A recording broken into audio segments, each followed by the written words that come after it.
मुंडेंनंतर आता धसांच्या कार्यकर्त्यांचेही कारनामे समोर यायला लागलेले आहेत। सतीश भोसले उर्फ खोक्या भाईनं अनेकांना मानुष मारहाण केल्याचंही समोर आलंय। मात्र आता त्यानं मुक्या प्राण्यांनाही सोडलं नाही असं दिसून येत आहे। आम्ही असं का म्हणतोय त्यासाठी आमचा हा रिपोर्ट नक्की पहा। सतीश भोसलेनं एक दोन नव्हे तर हजारो मुक्या प्राण्यांची कत्तल केल्याचं समोर आलंय। हरिण, काळवीट, ससे, मोरांची कॉमस्कोर नुसार आता isakal.com आहे देशातील नंबर 1 ची मराठी न्यूज वेबसाईट। प्रत्येक अपडेटसाठी isakal.com ला नक्की भेट द्या। त्यानं जीव घेतलेला आहे। प्राण्यांची कत्तल करणाऱ्या या भोसलेकडे वन विभाग आणि पोलिसांनी मात्र सपशेल कानाडोळा केल्याचं दिसतंय। 19 तारखेला ते हरणं धरायची जाळी लावली होती। मी संडासला गेलो होतो त्यावेळेस ती जशी पारची होती ते आली म्हणलं कमून लावली जाळी तर त्यांनी म्हणले तुला काय करायची तू कोणी विचारणार। म्हणलं मी मोबाईलची शूटिंग करीन, मी वनरक्षक करा, मी करीन पोलीस लोकायला, पण मारहाण करीनच का, पण परत पुन्हा येईन दुसरे लोक बोलून घेऊन 2 गाड्या घेऊन इतकं मरणाचं मारलं त्याने आम्हाला की बिनसूत केलं। आणि त्याने ते एक हरण धरलेलं होतं ते पण घेऊन गेले। दिलीपचे दात पडलेत, पोट तुटलाय आणि दवाखान्यात असताना एखादा पोलीसवाला तिथं आला नाही। SP ऑफिसमध्ये गेलं तर हाकून लावलंय। तर आका म्हणजे सूर्यधस आका काय झाकून राहत नाही। आता ते 100% सूर्यधसनी करायला लावलेलं आहे। तर सतीश भोसलेनं कुठे आणि किती प्राण्यांची कत्तल केलेली आहे पाहूयात ग्राफिक्सच्या माध्यमातून। सतीश उर्फ खोक्या भोसलेकडून हजारो प्राण्यांची कत्तल करण्यात आलेली आहे।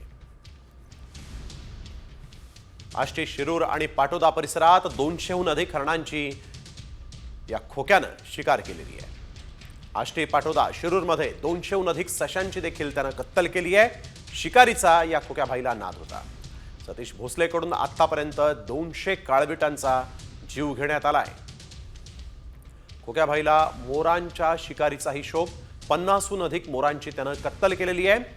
त्यामुळे धसांचा हा शिकारी कार्यकर्ता आपण बघतोय।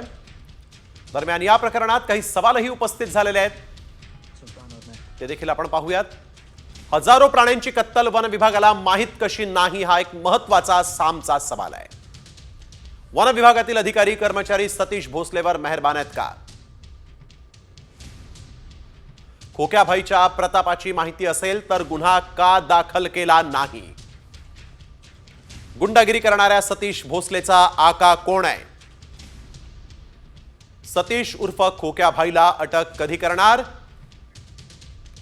तर सतीश भोसले उर्फ खोक्याला अटक करण्यासाठी वन विभागाकडून हालचाली सुरू झालेल्या आहेत। ज्या ठिकाणी हरणांची शिकार करण्यात आली त्या स्पॉटवर जाऊन वन विभागाच्या अधिकाऱ्यांनी पाहणी केली आहे आणि यावेळेस अधिकाऱ्यांना एका हरणाची कवटी आणि शिंगाचा भाग सापडलेला आहे। वन विभागाकडून सतीश भोसलेवर गुन्हा दाखल होण्याची ही शक्यता आहे। नेमका हा शिकार का करत होता असा प्रश्न उपस्थित झाला आहे।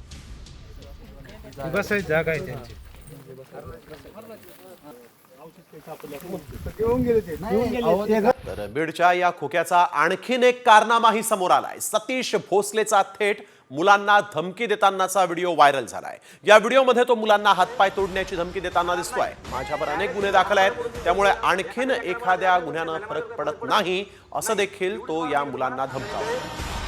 होणार नाही, डायरेक्ट तुमचे हातपाय मोडून जेलमध्ये जायला आहे। एखाद्या लेकरा बाळा आपण केस झाला माझ्यावर काही फरक पडत नाही, एवढीच वॉर्निंग आहे तुम्हाला। बापाचा नाद नाही करायचा। करणार नाही त्यावेळेस तुम्ही माझ्या हाताने होणार नाही, डायरेक्ट तुमचे हातपाय मोडून जेलमध्ये जायला आहे। एखाद्या लेकरा बाळा आपण केस झाला माझ्यावर काही फरक पडत नाही, एवढीच वॉर्निंग आहे तुम्हाला। बापाचा नाद नाही करायचा। करणार नाही त्यावेळेस तर आपण बघतोय या खोक्या भाईची हिंमत किती, त्या विद्यार्थ्यांना त्या मुलांना धमकावतोय आणि वरतून खासदार सुप्रिया सुळे यांच्या आवाजाची एक क्लिप त्यानं या ठिकाणी या व्हिडिओमध्ये वापरलेली आहे। तर मुलांना हातपाय तोडण्याची धमकी देणारा हा खोक्या भाई जो आहे याला आता शासन काय कारवाई करते हे पाहणं महत्त्वाचं आहे। खोक्या भाई उर्फ सतीश भोसलेला पैशाचा माज आहे आणि त्याचा आणखीन एक व्हिडिओ देखील समोर आलेला आहे। खोक्या भाई उर्फ सतीश भोसलेनं पैशाचा माज कसा दाखवलाय ते आपण बघतोय। सतीश भोसलेचा आणखीन एक व्हिडिओ या ठिकाणी समोर येतोय आणि या ठिकाणी इतके सारे पैसे ठेवून हा खोक्याभाई व्हिडिओ बनवतोय. हे पैसे नेमके कुठून आले, इतक्या मोठ्या प्रमाणात कॅश त्यानं कशी ठेवली होती, असा प्रश्न आहे. सर्वसामान्य नागरिकांनी जर कधी इतक्या मोठ्या प्रमाणात रोख रक्कम ठेवली तर त्यांच्यावर कारवाई होते. IT चे अधिकारी, इन्कम टॅक्सचे अधिकारी, ईडीचे अधिकारी आता हा व्हिडिओ पाहून झोपा काढतायत का, असा प्रश्न उपस्थित झालेला आहे. कारण जर कधी इतक्या मोठ्या प्रमाणात रोख रक्कम या खोक्याभाईनं कशासाठी इथं आणली होती, या खोक्याभाईची काही सहकारी बँक आहे का, याचं काही दुकान आहे का, याचा नेमका उद्योग काय, असा प्रश्न आता इथं उपस्थित झाले. या खोक्याभाईची शिकार आता पोलीस आणि वन विभाग करतात का, हे पाहणं देखील महत्वाचं आहे. वळूया पुढील बातमीकडे. हत्येच्या फोटो नंतर आता सरपंच संतोष देशमुखांचा हादरवणारा पोस्टमॉर्टम रिपोर्ट समोर आलाय. या रिपोर्टनुसार त्यांच्या शरीराच्या बहुतांश भागांवर मारहाणीच्या जखमा होत्या.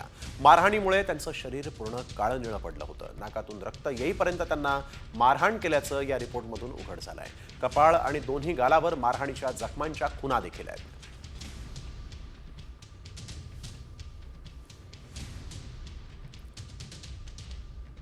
तर संतोष देशमुखांच्या हनुवटी, कपाळ आणि दोन्ही गालांवर गंभीर जखमा आहेत.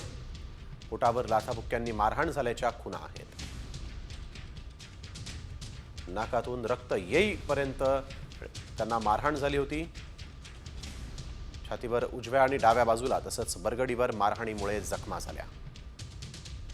डाव्या खांद्यावर जखमा आहेत. मारहाणीमुळे जखमांच्या खुणा, संपूर्ण शरीर काळं-निळं पडलं होतं. दंडावर, कोपऱ्यावर, मनगटावर, हाताच्या मुठीवर तसंच मधल्या बोटाला देखील गंभीर जखमा होत्या. मांडी, गुडघा तसंच नडगीवर देखील मारहाणीमुळे जखमांच्या खुणा होत्या. काळ्या निळ्या अवस्थेत त्यांचं शरीर होतं. गंभीर स्वरूपाच्या मारहाणीमुळे संतोष देशमुखांची पाठ काळी निळी झाली होती.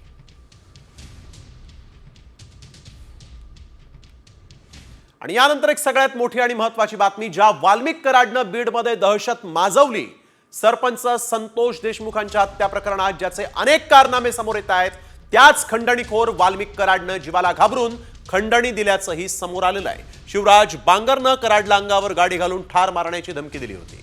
बांगरच्या विरुद्धची FIRची कॉपी सामाजिक कार्यकर्ते अंजली दमानिया यांनी सोशल मीडियावर पोस्ट केली आहे. धनंजय मुंडेंच्या जगमित्र कार्यालयातील गणेश उगलेनं याबाबतची फिर्याद दिली होती. कराडच्या सांगण्यावरून उगलेनं 15 लाखांची खंडणी दिली होती. जगमित्र कार्यालयाच्या लॉकरमधून 15 लाख देतानाची दृश्य CCTVमध्ये कैद झाली आहेत.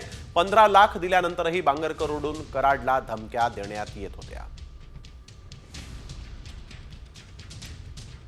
तर मंत्री धनंजय मुंडेंच्या राजीनाम्याच्या माहितीवरून विधानसभेमध्ये विरोधक आक्रमक झाले होते. धनंजय मुंडेंचा राजीनामा झाला की नाही असा सवाल आमदार जयंत पाटलांनी सरकारला केला. मुंडेंच्या राजीनाम्याची माहिती सभागृहाला का दिली नाही असं देखील यावेळेस त्यांनी विचारलंय आणि या मुद्द्यावरून विरोधकांनी सभात्याग केलाय. दरम्यान सभागृह संपण्याआधी निवेदन देणार असं उपमुख्यमंत्री अजित पवार यांनी जाहीर केलंय. राज्याच्या एका मंत्री मोद्यांचा राजीनामा झालेला आहे असं आम्ही ऐकतोय अध्यक्ष महाराज, पण अजूनपर्यंत सभागृहामध्ये आम्हाला सरकारच्या वतीनं या पद्धतीचं कुठलंही अवगत केलं गेलेलं नाही. बाहेर घोषणा झाली अध्यक्ष महाराज. हा एक प्रकारचा सभागृहाचा अवमान करण्याचं काम या ठिकाणी होते अध्यक्ष महाराज. धनंजय मुंडे यांचा राजीनामा झालाय का हे आम्हाला सभागृहात अवगत केलं पाहिजे, ही मागणी आमची आहे अध्यक्ष महाराज. मंत्रिमंडळातील सदस्यांचा राजीनामा झाला हा बाहेर जाहीर करण्यात आला, ज्याची माहिती सभागृहात देण्याची आवश्यकता आहे ती अद्यापपर्यंत दिली नाही. मुख्यमंत्री बाहेर प्रेसच्या समोर जातात आणि सांगतात की त्यांचा राजीनामा झालाय, ज्याची माहिती, आणि त्यांना आम्ही तो राजीनामा स्वीकारलाय व त्यांना पदमुक्त केलेला आहे असं जे वाक्य आहे याचा अर्थ ते इथं सांगायला पाहिजे होतं. त्यामुळे सभागृहाचा अवमान होतो. तर त्या संदर्भात आपण आदेश दिले त्या प्रकारे आजचं सभागृहाचं कामकाज संपायच्या आत निवेदन त्या ठिकाणी केलं जाईल.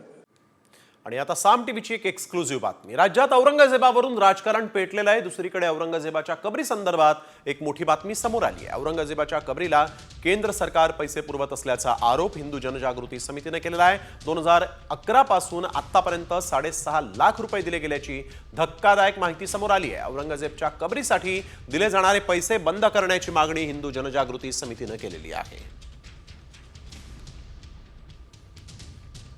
तर 2011-12 47,000 रुपये या औरंग्याच्या कबरीला केंद्रानं पाठवले होते. 2012-13 मध्ये 80,000 रुपये, औरंगजेबाच्या कबरीसाठी म्हणून पाठवण्यात आले। इथं डागडुजी करण्यासाठी हे पैसे वापरले गेले। 2017-18 मध्ये 15,000 रुपये आले। 2020-21 ला 2,55,000 रुपये आले। 22-23 ला 2,60,000 रुपये केंद्र सरकारने दिलेत।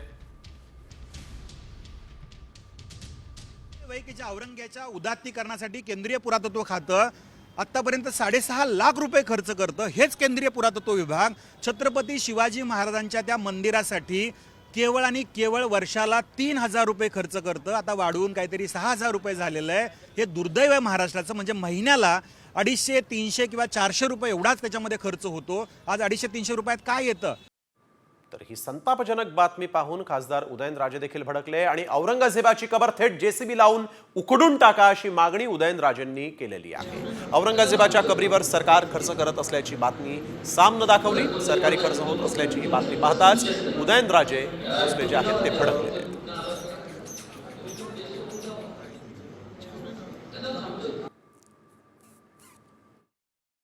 तो लुटायला झाला होता, चोर होता तो, त्याचं उदात्तीकरण काय करायचं?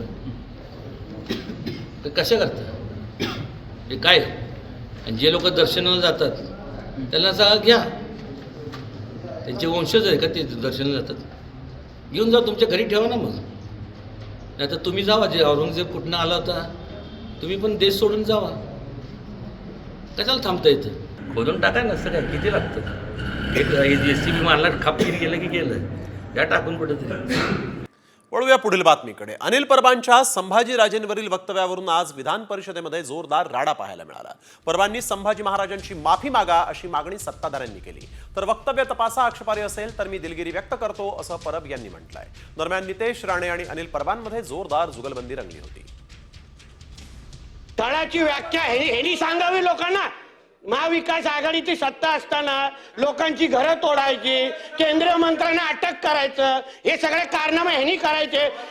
करणी तशी भरणी, हे अंगावर आलं यांच्या, करणी तशी भरली। हा नियतीचा खेळ आहे, ह्याला छळ, ह्याचा कोण छळ करणार? अहो कारकुनाचा कोण छळ नाही करत। हा कारकुन स्वतःची तुलना छत्रपती संभाजी महाराजांची तुलना ह्यांनी करावी? ह्यांनी काय काय ह्यांनी माफी मागितली पाहिजे, शिवभक्तांची माफी मागितली पाहिजे अध्यक्ष महोदय। पण या सभागृहातल्या एका सदस्याने आपल्या कुत्र्याचं नाव शंभू ठेवलंय। या त्याची माफी पहिले, शंभू नाव ठेवलंय या गुढीपाडव्याला, याची माफी मागणार काय? त्याची माफी मागणार काय? कोरटकर सोलापूरकरांचा विचार हा विषय बाजूला काढावा म्हणून हा विषय आलाय। तर वळूया पुढील बातमीकडे। विकास कामांना स्थगिती द्यायला मी उद्धव ठाकरे नाही असा हल्लाबोल मुख्यमंत्री देवेंद्र फडणवीसांनी केला। राज्यपालांच्या अभिभाषणावर उत्तर देताना त्यांनी चौफेर फटकेबाजी केली। छत्रपतींच्या वारसांकडे आम्ही कधीही दाखले मागितले नाहीत असा टोलाही त्यांनी लगावला। अजितदादा थेट अटॅक करतात म्हणून कोणी त्यांच्या वाट्याला जात नाही असंही फडणवीसांनी म्हटलंय। गेल्या काही काळामध्ये आमच्या माध्यमांची आवडती बातमी झाली आहे। काही झालं की फडणवीसांनी शिंदेंच्या प्रोजेक्टला स्थगिती दिली। एक पेड बातमी झालेली आहे। पहिल्यांदा लक्षात ठेवा, स्थगिती देण्याकरता मी उद्धव ठाकरे नाही आहे।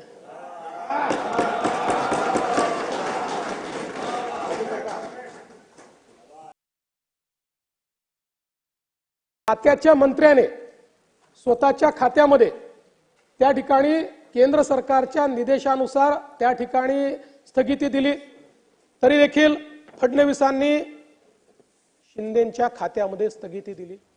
एक गोष्ट माध्यमांनाही सांगतो आणि आपल्यालाही सांगतो, दादांचं काय आहे की दादा थेट अटॅकच करतात ना, त्याच्यामुळे कोणी फार वाट्या जात नाही। आणि आता पाहूयात इतरही महत्त्वाच्या बातम्या न्यूज पॉइंट 20 मध्ये। शरद पवार गटाचे आमदार जयंत पाटलांनी राजू कुरमारेंचं एक पत्र सभागृहात वाचून दाखवलं। सत्ताधारी आमदार राजू कारेमोरे यांनी मोहाडी तहसीलदारांना हे पत्र पाठवलं। हे पत्र विरोधकांच्या हाती लागलंय। दरम्यान या पत्रात राजू कारेमोरेंनी सरकारमधील मंत्र्यांवर गंभीर आरोप केले आहेत।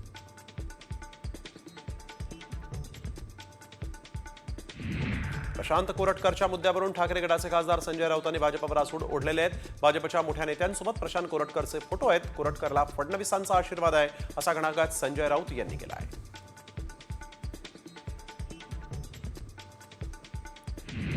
देवेंद्र फडणवीसांनी एकनाथ शिंदेंना आणखीन एक धक्का दिला. राज्यात केंद्राच्या धर्तीवर स्थापन करण्यात आलेल्या मित्र या संस्थेच्या उपाध्यक्ष पदावरून अजय अक्षर या वादग्रस्त बिल्डरला बाहेरचा रस्ता दाखवण्यात आला. आता या जागेवर 3 नव्या उपाध्यक्षांची निवड करण्यात आलेली आहे.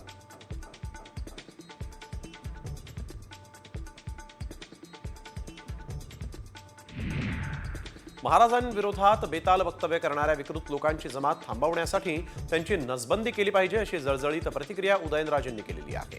तर महाराजांविरोधात बोलण्याचं कोणी धाडस करणार नाही असा कायदा आणा अशी ही मागणी यावेळेस उदयनराजेंनी केली.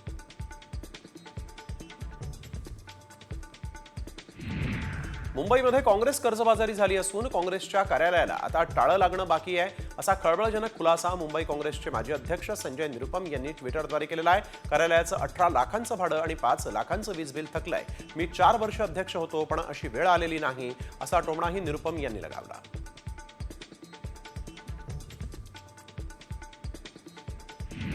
पीक विमा योजनेमध्ये मोठा गैरव्यवहार झाल्याची कबुलीच कृषी मंत्री माणिकराव कोकाटे यांनी विधानसभेमध्ये दिलेली आहे. पंतप्रधान पीक विमा योजनेत अनेक जिल्ह्यांमध्ये गैरव्यवहार झाल्याची माहिती कोकाटे यांनी दिली. दरम्यान पीक विमा न देणाऱ्या कंपन्यांच्या विरोधात गुन्हे दाखल करण्याचे आदेश दिल्याचंही त्यांनी म्हटलेलं आहे.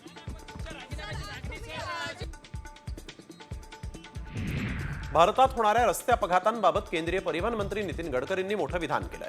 सर्व अपघातांमध्ये सर्वात महत्त्वाचे दोषी सिव्हिल इंजिनियर आहेत. सर्वांना दोष देणार नाही पण 10 वर्षांच्या अनुभवानंतर या निष्कर्षावर पोहोचलोय असं बेधडक विधान गडकरींनी केलंय.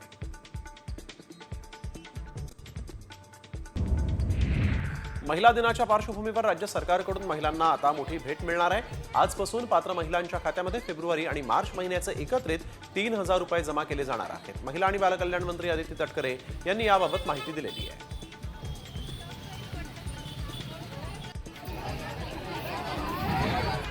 आणि आता बातमी पिंपरीतून आहे साम टीव्हीच्या दणक्याची. भर रस्त्यात धिंगाणा घालत बर्थडे सेलिब्रेशन करणं पोलिसांना भोवलेलं आहे. कायदा सुव्यवस्था पायदळीत उडवणाऱ्या 4 पोलिसांचं निलंबन करण्यात आलेलं आहे. पोलीस शिपाई प्रवीण पाटीलचा बर्थडे होता. रस्त्याच्या मधोमध टेबल टाकून बर्थडे सेलिब्रेशन करण्यात आलं होतं. हा व्हिडिओ सामनं दाखवला आणि यानंतर पोलीस आयुक्तांनी या व्हिडिओची दखल घेतली आणि या 4 पोलिसांना निलंबित केलेलं आहे. पोलिसांचा वाढदिवस कोण साजरा करते तर गुंड साजरा करतात.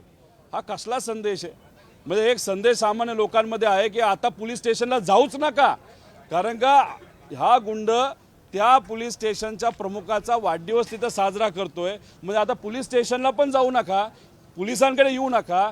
उद्या एखाद्या महिलेवर अत्याचार झाला, तिथं कुठेतरी पैसे लुटले गेले तरी गप्प बसा, एवढाच कुठेतरी संदेश देण्याचा प्रयत्न. अतिशय डेंजरस गोष्ट ही चालली.